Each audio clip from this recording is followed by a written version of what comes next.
Hi hello friends, welcome to வித்துன் வில்லாக்ஸ். ரொம்ப நாளாகவே நம்ம சேனலில் வீடியோஸ் போஸ்ட் பண்ணலை. பட் இதுக்கப்புறம் நம்ம ரெகுலராக வீடியோஸ் போடலான்னு இருக்கோம். இன்றைக்கி இந்த வீடியோவில் நம்ம என்ன பார்க்க போகிறோம் பார்த்தீங்கன்னா, ஒரு ஈஸியான சைடிஷ் தோசைக்கு தான் பார்க்க போகிறோம். வாங்க வீடியோக்குள்ளே போகலாம்.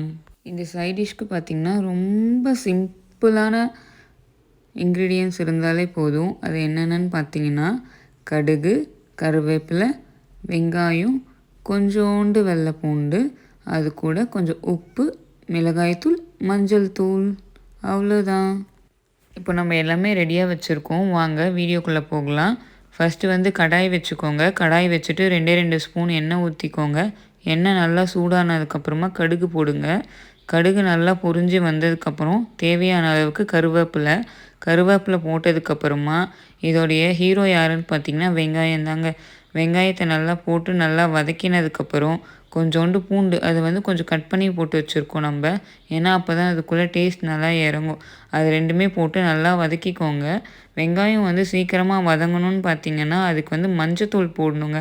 மஞ்சத்தூள் போட்டிங்கன்னா சீக்கிரமாகவே வெங்காயம் வதங்கிடும். இப்போ வெங்காயம் நல்லா வதங்கிடுச்சு. வதங்கினதுக்கப்புறமா மிளகாய்த்தூள் போடணும். மிளகாய்த்தூள் பார்த்திங்கன்னா 1/2 ஸ்பூன் போட்டால் போதும். இது நம்ம 2 ஆளுக்கானது தான் போடுறோம். மிளகாய்த்தூள் போட்டுட்டு அந்த எண்ணெயிலே நல்லா வதக்குங்க. அதோட ஸ்மெல் போயிடணும். போனதுக்கப்புறமா அதுக்கு தேவையான அளவுக்கு தண்ணி ஊற்றி நல்லா கொதிக்க விடணும். அதுதாங்க 10 மினிட்ஸில் இறக்கிடலாம். சூடான சுவையான வெங்காய குழம்பு ரெடி. இது தோசைக்கு வச்சு சாப்பிட்டா இன்னும் 2 தோசை அதிகமாக சாப்பிடணும்னு தோணும். தோசையும் ஊற்றிடலாம். தோசை ஊற்றிட்டு சாப்பிட்டு பார்த்து எப்படி டேஸ்ட்டாக இருக்குன்னு சொல்லலாம். உங்களுக்கு இந்த மாதிரி ஏதாவது இன்ட்ரெஸ்டிங்கான வீடியோ வேணும்னா நம்ம சேனலை சப்ஸ்கிரைப் பண்ணி வச்சுக்கோங்க. உங்கள் ஃப்ரெண்ட்ஸ்க்கும் ஷேர் பண்ணுங்கள் ஃப்ரெண்ட்ஸ். அதே மாதிரி எந்த மாதிரி வீடியோஸ் வேணும்னு சொல்லிவிட்டு நீங்கள் கமெண்ட் பண்ணுங்கள். உங்களுக்கு என்னென்ன டிஷ் வேணும்னு சொல்லுங்கள், நாங்கள் வீடியோஸ் போஸ்ட் பண்ணுறோம்.